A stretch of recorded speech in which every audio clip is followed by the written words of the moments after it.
It's nice to have you here today. Yes, I'm going to be starting a 10-day series with you about sex education, how to educate your children about the topic sex. So today we're going to be talking about how to start the conversation about sex with your kids. You both agree with me that the subject of sex, it's kind of difficult. It's a difficult discussion amongst parents.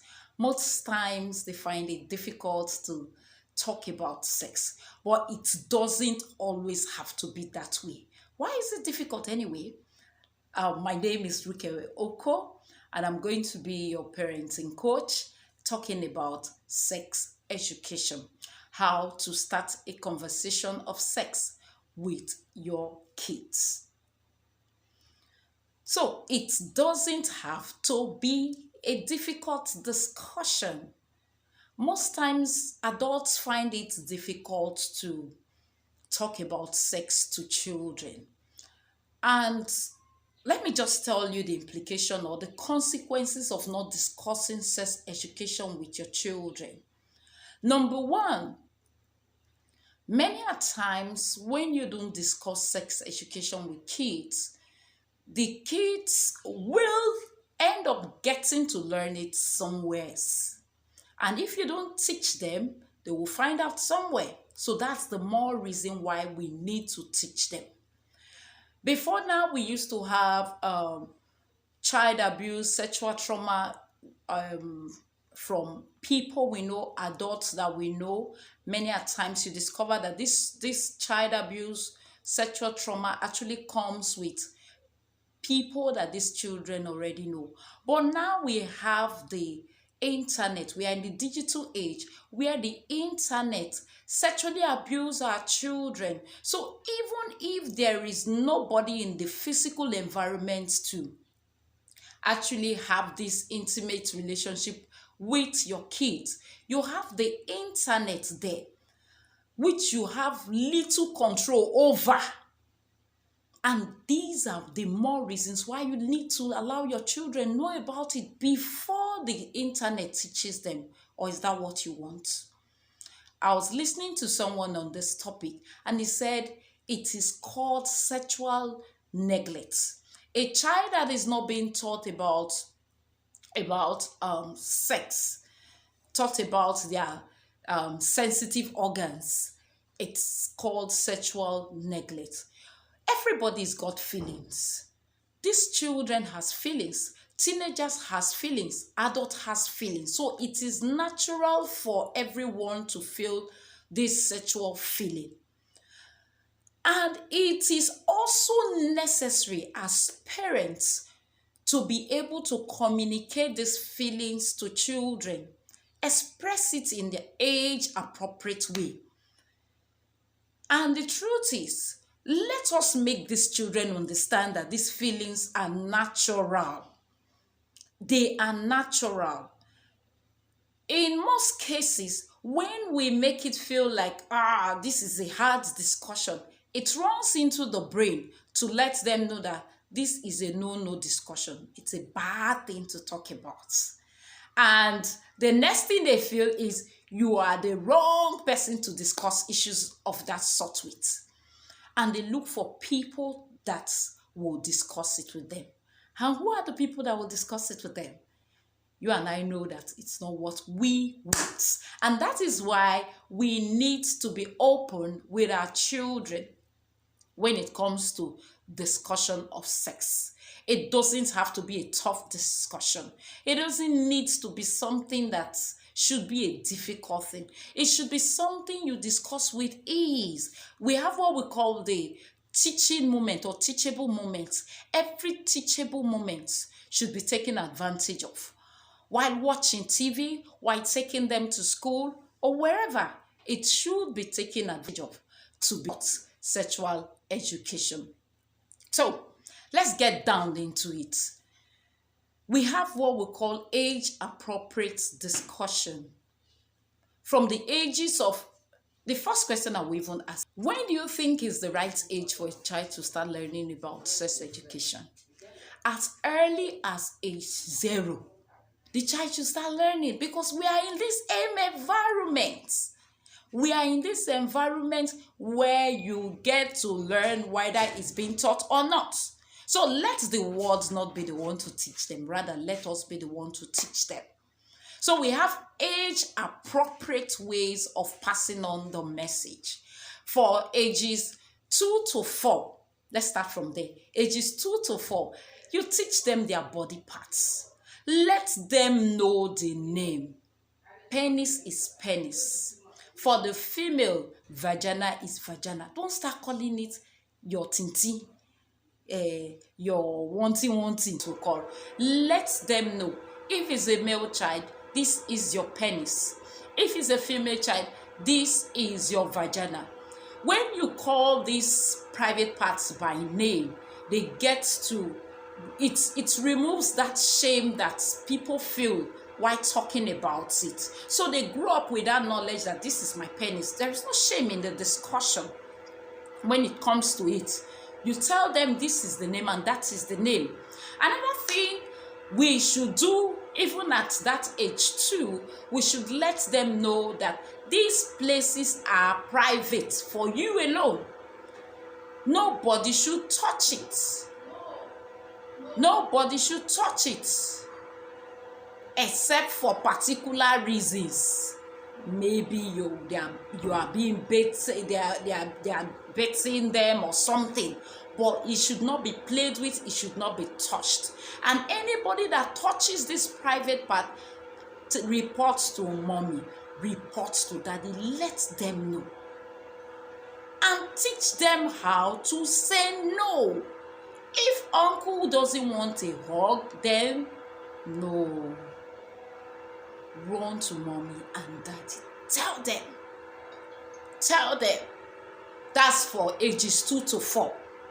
Then ages 4 to 6, or let's say ages 4 to 6 or 9, at this stage, they become more curious. They want to know things. So beyond just telling them these are the private parts, you can move a little further. In this age, they are curious. Some will want to even ask you how a baby's formed. You can simply tell them that your daddy brings a sperm and mommy brings an egg. And if the egg and the sperm goes into a part of mommy's belly, which is the uterus, and from that place, babies are being formed. Are you getting it? So at different ages, there are ways to begin to talk to them. And you teach them even with songs. I've been trying to remember one of these body part songs. I can't remember it. But you can show them, this is my breast. This is your vagina. This is your penis. No one should touch it. No one should. It's for me. It's for me. Are you getting it? Let them know it's for me. It's for them. It's not for uncle. It's not for auntie. It's not for daddy. It's not even for mommy. It's for me. Then you have the teenage age from ages, say, 11 to 18. At this stage, puberty is already creeping in. Don't wait till they get to that age. Prepare them for the age. Prepare them. Let's be proactive. Let's not react. Let's not wait for them to come and ask you what is pornography. Or my friend said when a man and a woman meet, it is called sex. You don't need to wait for it. Be proactive. Teach them these things before they get there. At the age of puberty, they are sexually active. Their voices begin to change. You begin to grow pubic hair. The boys begin to have deep voices. For the ladies, they begin to have something, they begin to develop breasts. They begin to have a menstrual period. Let them know that these are the stages, or these are the things that comes with this stage. They are faced with a lot. Let it not come as a surprise to them. Let them know. And teach them the impact of peer pressure. what it does. Some of them, they might not have been able to develop themselves to this point, and that is why we need to do our homeworks as parents. Teach them emotional intelligence, how to say no, how to be able to stand with their values when under pressure. Let nobody be able to tell you or control you on what you know is right. You should be able to stand for your rights, irrespective of the father. Everyone is going for it. Talk to them about pornography, device safety. We are going to even talk to them about it. You don't need to share everything online. You don't need to expose your body online. Whatever you share online can never be retrieved or deleted. It can terminate, it can actually destroy your future. Let them know the implication. Pornography. Tell them about pornography. A man and a woman coming together, meeting, which is not for kids. Tell them. You know, the world has made it sound like pornography is nothing. In fact, I was reading about this same topic online yesterday or so, and I saw a guy talking about it, and I was like, about people saying, this guy, you are crazy. He was like, why are they making people feel like it is addictive? Why are they making teenagers feel like there is something big in it? There is everything big in it. Yes, there is everything big in it. One, it is addictive. Two, it has effect on the brain. Three, it is spiritually draining. There are many implications that they need to understand about it. I was discussing about pornography, talking to my children about pornography in church. And we were just discussing about it. And do you know what a child asked me? He said, okay, please, auntie, if I repent and stop watching pornography, will it still have impact on my spiritual life, my future and stuff like that? And when he asked that question, I think I've learned better. I was relaxed. From that question, though I didn't go further, I didn't want him to feel any kind of discomfort. I was very relaxed, so I answered him appropriately, telling him how God has been able to cleanse us, but he needs to do more to ensure that he doesn't go face to face with stuffs like that. I did not react. So as parents, even when children begins to ask questions, sensitive questions, don't react. Don't behave like, you would make them withdraw. Because this is what we are talking about, sex conversation. Make them feel relaxed. Tell them they are in safe hands to discuss their feelings with you. Especially these teenagers. Let them understand that they can discuss their feelings with you. They are safe in your hands. And when you open up like that, make it free with them, you discover they begin to open up. And before they even get out to ask their friends questions, once they notice that you are open enough to guide them, before even the thing arises, the feeling arises, you are there to tell them what is expected. Oh, you will see your period, and this is how to handle it. This is what you expect. Even as a boy, you have what they call wet dreams and stuff like that. You discover that the child becomes very open. It becomes very open. Parents, I want to plead with us that we begin to acquire knowledge as much as possible. There are lots of resources out there. Instead of making your children sexually neglected, there are lots of resources out there that you can lay your hands on. And even in this episode, I'm going to be coming out with a 7-in-1 guide bundle that will help us as parents. So watch out for it.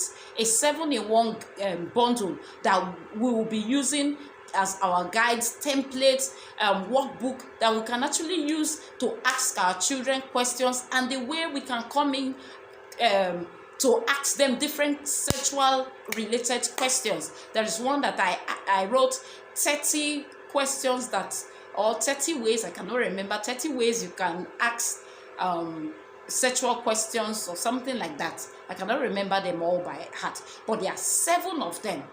There are 7 bundles that are coming out even in this series. So get yourself prepared. The 7 bundles, I'm going to be giving it at a discounted price of 5,000 naira. So if it's something you know you are interested in, just click the link around this video and register for your copy. It's not yet out, but you can book your slots now at 5,000. But when we officially release it, the price goes to 8,000. So get your copy now and do well to lecture your children, teach your children. Don't lecture them. Don't lecture them. Equip them with knowledge. You are preparing them for the world. You are not preparing them for your bedroom. Your bedroom is too small to raise kingmakers. Your bedroom is too small to raise words imparters. So please and please teach them, nurture them about sex conversation. See you tomorrow with another episode. Bye. Thank you.